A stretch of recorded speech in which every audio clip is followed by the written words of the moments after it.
Now, may I invite Mr. Richard Lancaster, CEO of CLP Holdings Limited, to give us his keynote speech, Business Transformation and Sustainability, CLP's 120-year journey. Mr. Lancaster, please.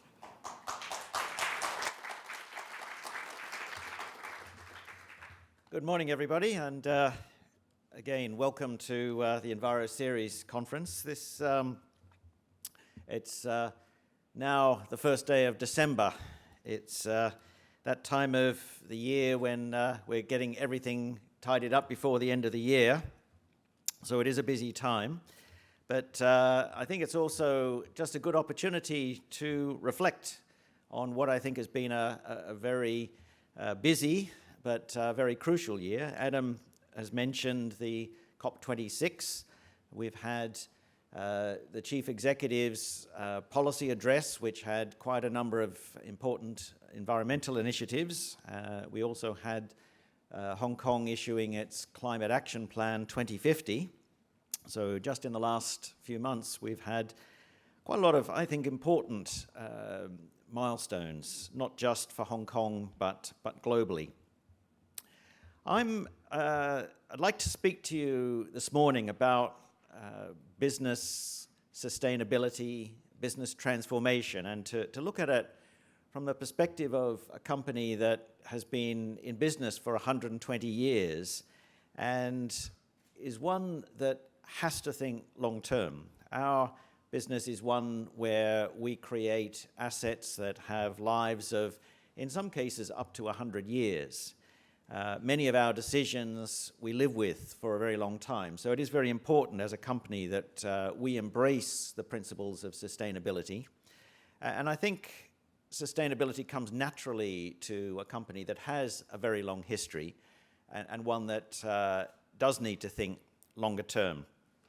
Electricity is a very capital-intensive business. And to give you perhaps an example, just some of the pictures on this slide. At the top left, we have CLP's first power station on Chatham Road in Hong Kong, which was built in 1903.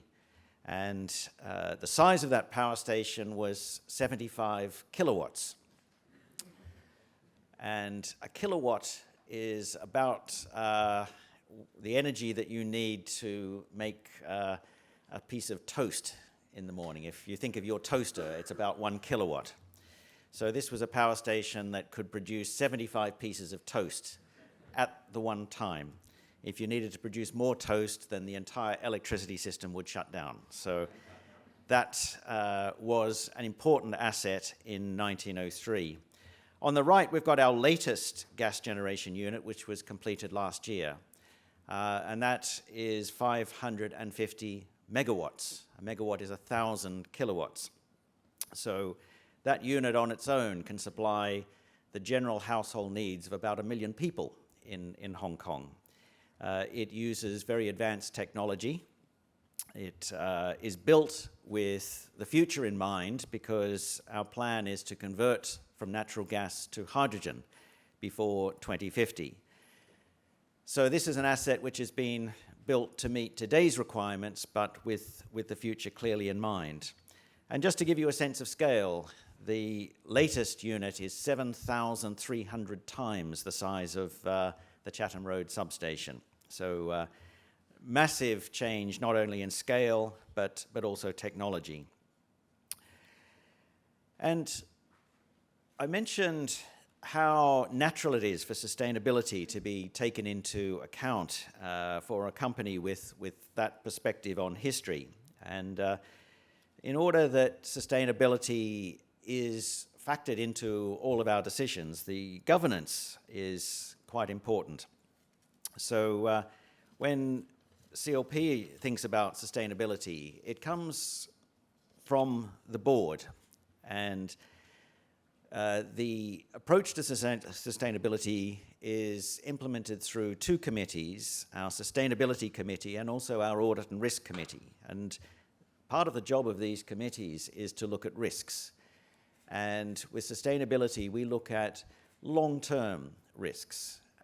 Risk is also, the flip side of risk is opportunity. So we don't just think of it as managing risk. We look at it as how do we structure our business to not only address the risks that come through societal changes, but also how do we structure our business to take advantage of opportunities.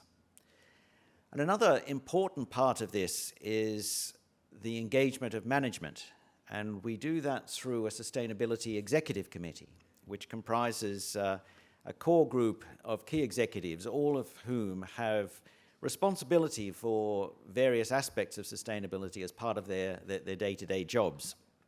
So right through our organization, we have built sustainability into the way that we make decisions, the way that we operate. And our business as part of the electricity industry is going through some very fundamental and deep change brought about because of the need to decarbonize.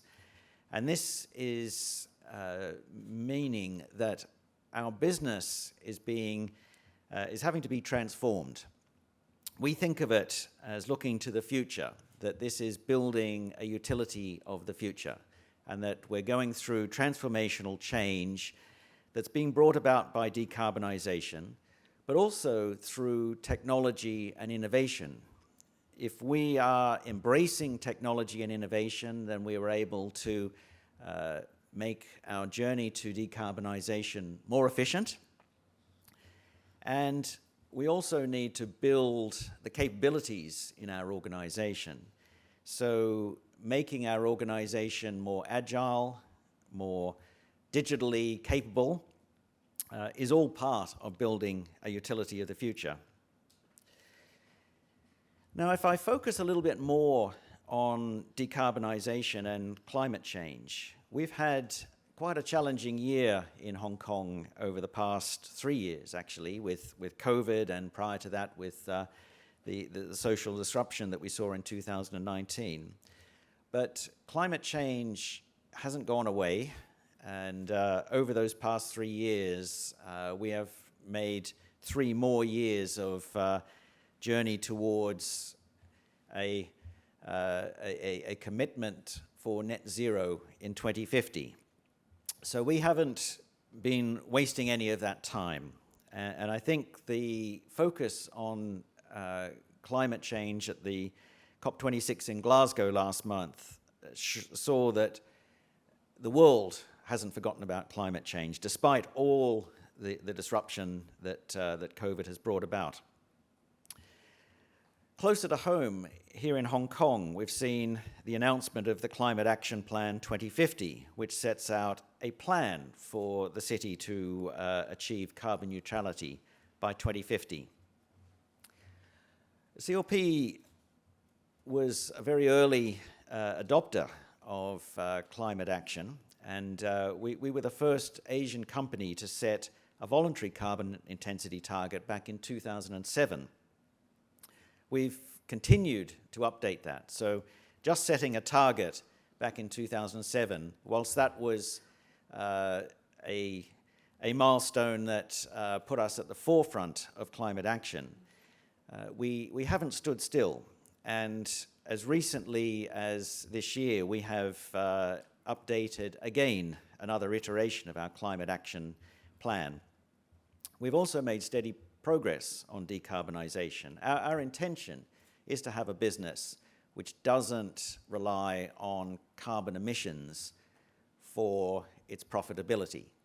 And that is quite important. If you think about it from a sustainability perspective, if you have a business that does rely on carbon emissions, then how can it possibly be sustainable? So our focus has been to make our business carbon-free. And by 2020, we now have around 2/3 of our profits come from carbon-free activities. We have a diversified business, not just in Hong Kong, but throughout mainland China, India, and Australia. So we've had to make these changes in jurisdictions throughout our operation. We've had to move in line with government policies. We've had to make sure that we bring our customers and our shareholders along with us.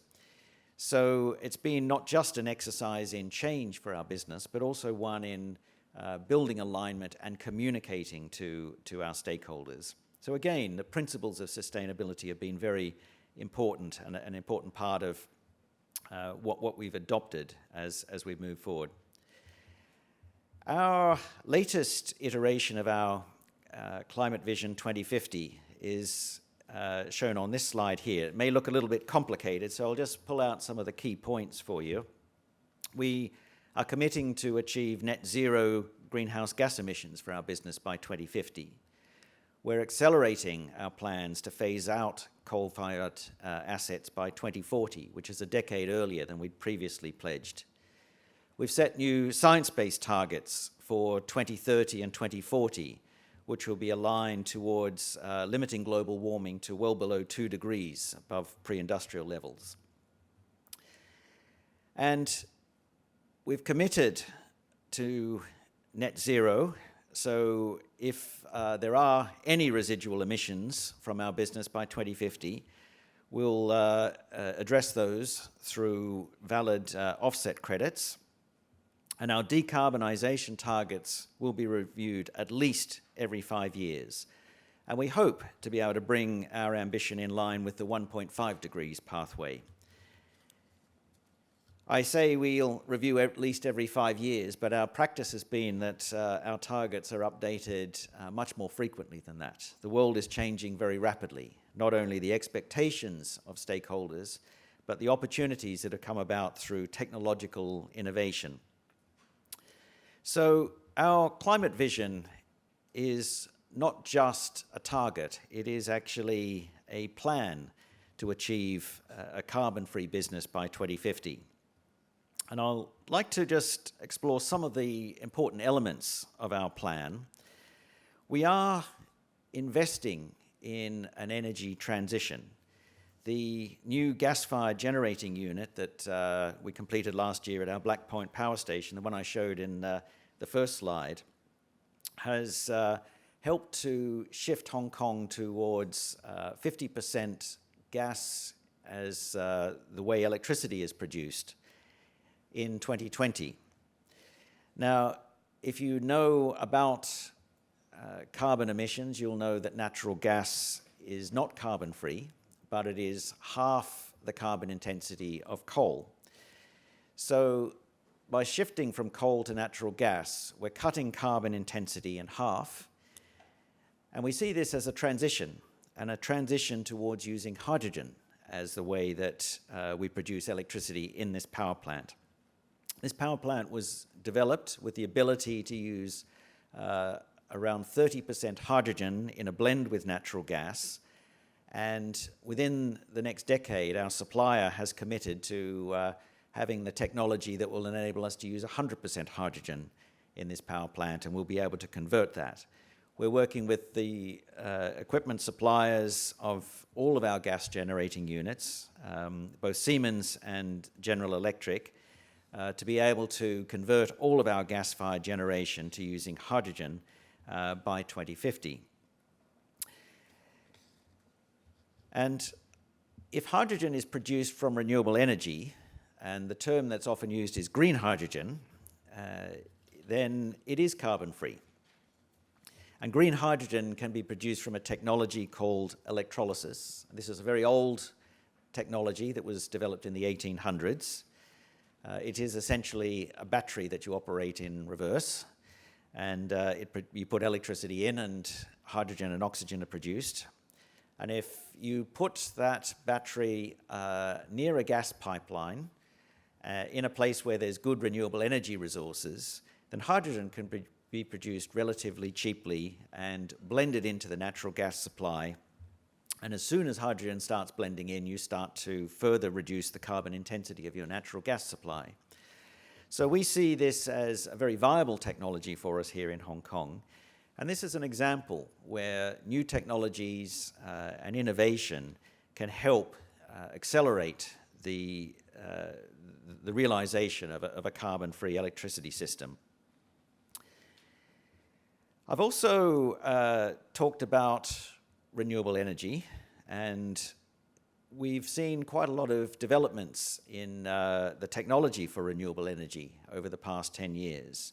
In Hong Kong, we've seen the rollout of a feed-in tariff scheme, which now sees solar panels on the rooftops of many of our buildings, including residential buildings in Hong Kong. And we have also seen that there has been big developments in offshore wind as well. Now, Hong Kong doesn't have a lot of land. It doesn't have a lot of sea either, but we have more available sea than we do land. So offshore wind is a very important technology for a place like Hong Kong. We first looked at offshore wind in Hong Kong back in 2010, and at the time, the biggest offshore wind turbines that were commercially available were about 3 megawatts. Today, you can buy commercially available wind turbines for offshore purposes of around 12 megawatts. That's 4 times bigger. And already a lot of work is being done on even bigger turbines that are 15 to 20 megawatts.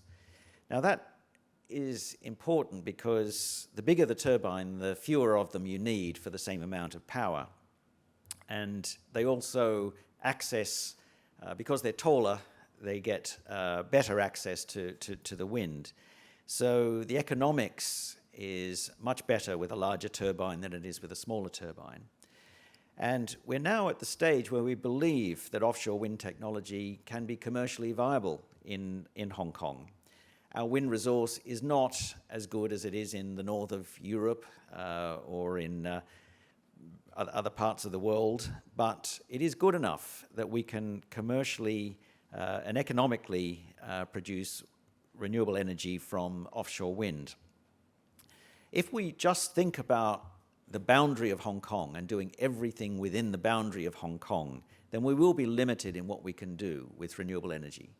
But if we think a little bit more regionally, and I often use the analogy that if a major city of the world, London or Paris or New York, tried to do everything within its city boundaries, it would be impossible for those cities to decarbonize. They all access renewable energy from their neighboring areas, and Hong Kong needs to do the same.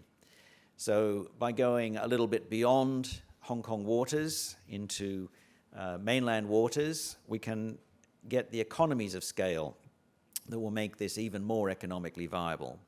And looking for solutions around us in Guangdong province as well and taking advantage of those, whether it's renewable energy, whether it's nuclear power, whether it's storage in pumped hydroelectric storage schemes, all of these can be much more optimal if we think regionally rather than just within the boundaries of Hong Kong. So I'll wrap up there.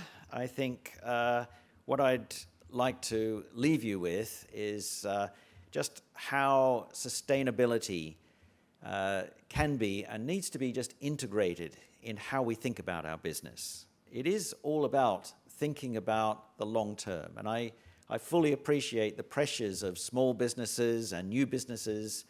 Sustainability is probably the last thing that you're thinking about. It's all about survival and day-to-day of keeping cash flows and maintaining your business and surviving through crises. But at the end of the day, we all need to think about these issues and we need to plan for them. So the earlier we start planning with sustainability in mind, the better.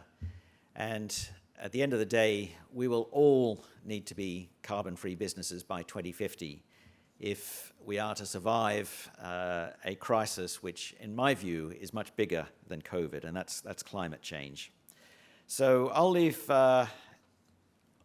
finish there, and happy to take questions and have a discussion with you along with Simon. Thank you very much. Thank you, Mr. Lancaster. Please remain on stage and take a seat. Moving on to the keynote interview, may I invite Mr. Simon Ng, Director of Policy and Research of BEC, to join the stage. Simon, over to you, please.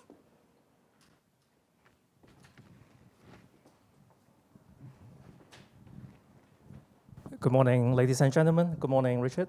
Good morning. It's a pleasure, to have you on stage and having a conversation. Now, what I'm going to do is actually I prepared a few questions for Richard, but I guess there will be some questions from the floor. So if times allow, we will also, welcome a couple of questions from the floor.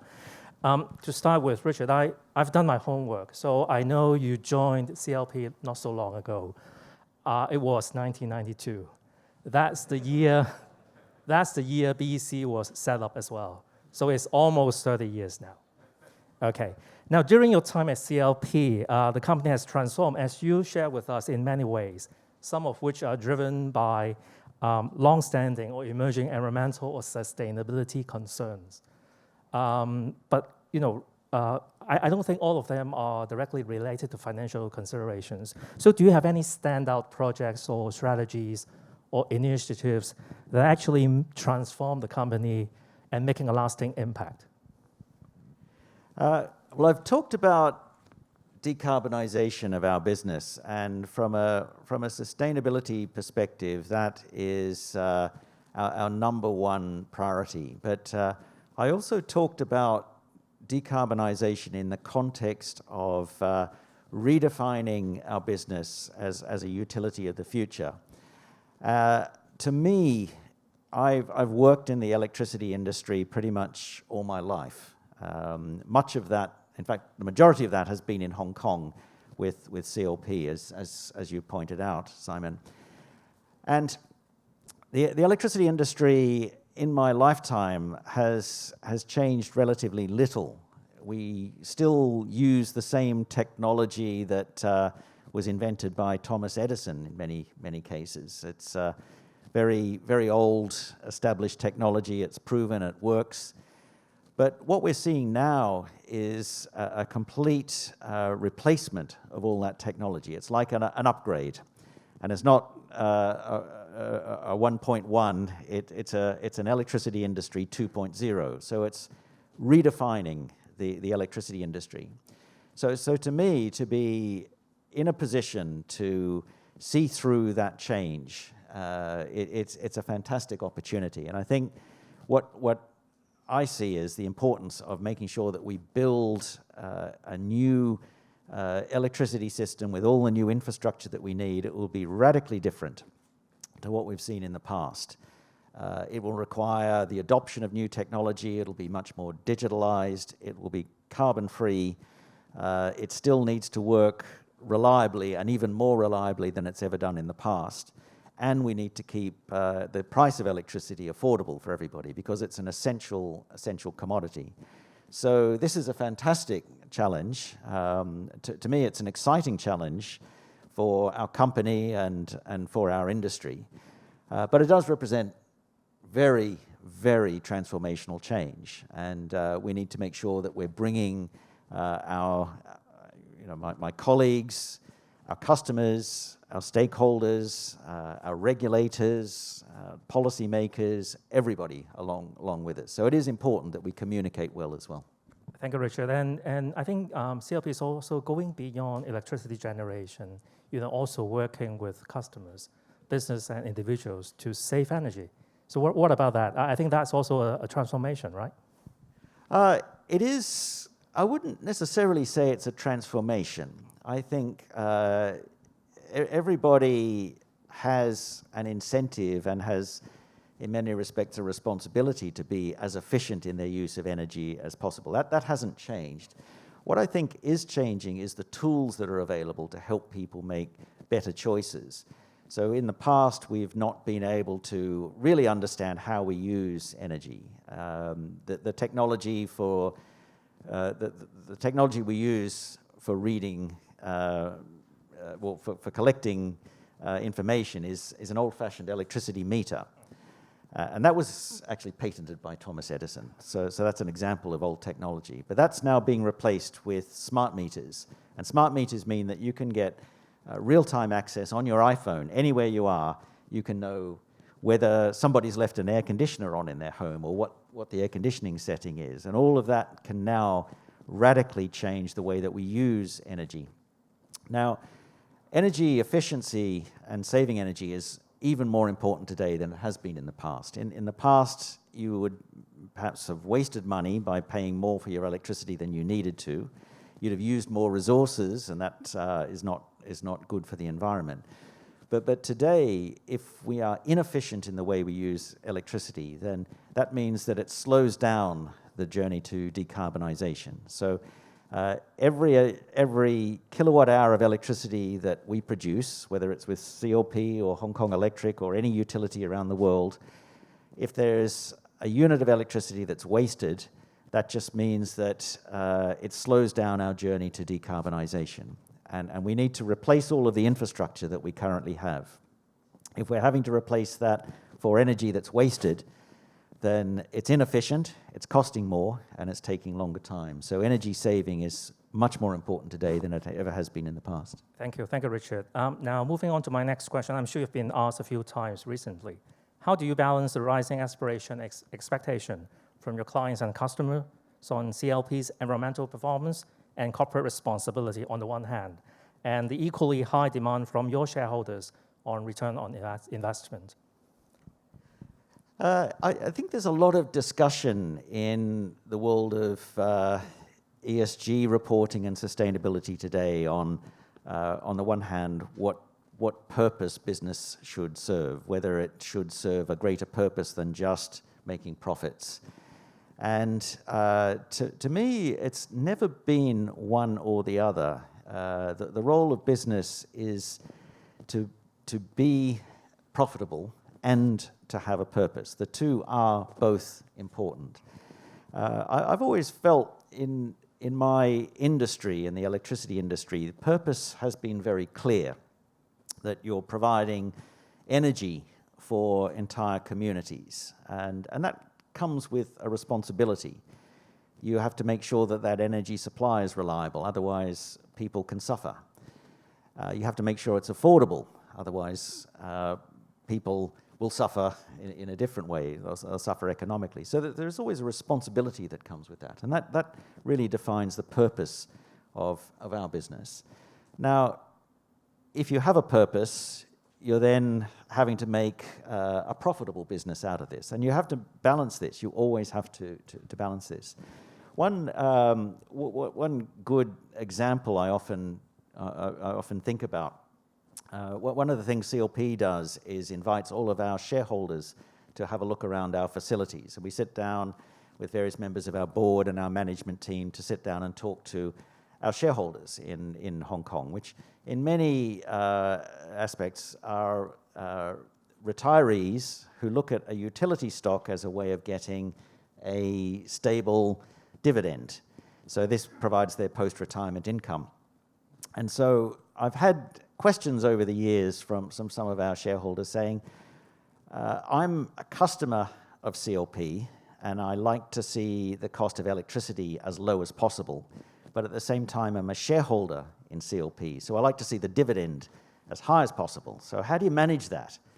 And I always give the same answer, which is that we need to achieve both. That we need to look after you and maintain a steady and growing dividend, but we also need to work as hard as possible to keep the electricity price as low as possible. And we can't achieve nirvana. We can't have a perfect world where you've got maximized profits and minimized cost of electricity. So there's a balance that we need to strike there. And that is really what our role is as managers, is striking the right balance. And the only way that we can achieve that balance is by understanding the objectives of our stakeholders and communicating with them. Thank you, Richard. Now, I can allow one question because of time. Anyone who have a pressing question for Richard? Yes, I have a hand over there. Hi, thanks, Richard, for your presentation. It's Jonathan. I understand that your company has been working quite hard in integrating sustainability, but how do you ensure that staff, even at low level or rank and file staff, embrace sustainability vision? Thanks, Jonathan. That's a great question. One thing that we do is build an integrated approach to sustainability. So sustainability is not seen as the job of our sustainability department. It is built into everything that we do. As part of our sustainability framework, one of the important aspects is our values framework. So that is communicated. It's a description not of necessarily of the values that we'd hope everybody to have. It's one that we have evolved over 120 years. It writes down what we value as a company based on what we do every day. So our value framework is very important, and that's communicated right through our organization, and it's something that we all live by. It's very important that we maintain that. Our incentive system, our performance incentive system, has sustainability built into that. The decisions that we take, the major investment decisions, have sustainability built into those decisions. So every time we come down and we look at a major decision, or we have choices to make in our day-to-day job, sustainability is just one of the questions that's always asked. It's always there. And so what we have to do is to make sure that every aspect of our business, all the decisions that we make, all of them, there is always a question asked about sustainability. Thank you, Richard.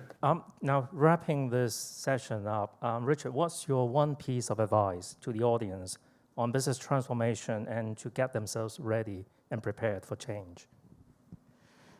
I would say change does require strong alignment of stakeholders. If there was one piece of advice I would offer everybody, is to take the time to communicate with your stakeholders on change. You cannot change an organization without bringing people along with you. And every business will have its set of stakeholders. Really understand who your stakeholders are, what their priorities are, and sometimes you may need to persuade them and introduce new ideas or new thinking, but do take the time to bring them along with you, because if you go out on your own without taking your stakeholders with you, you will inevitably fail.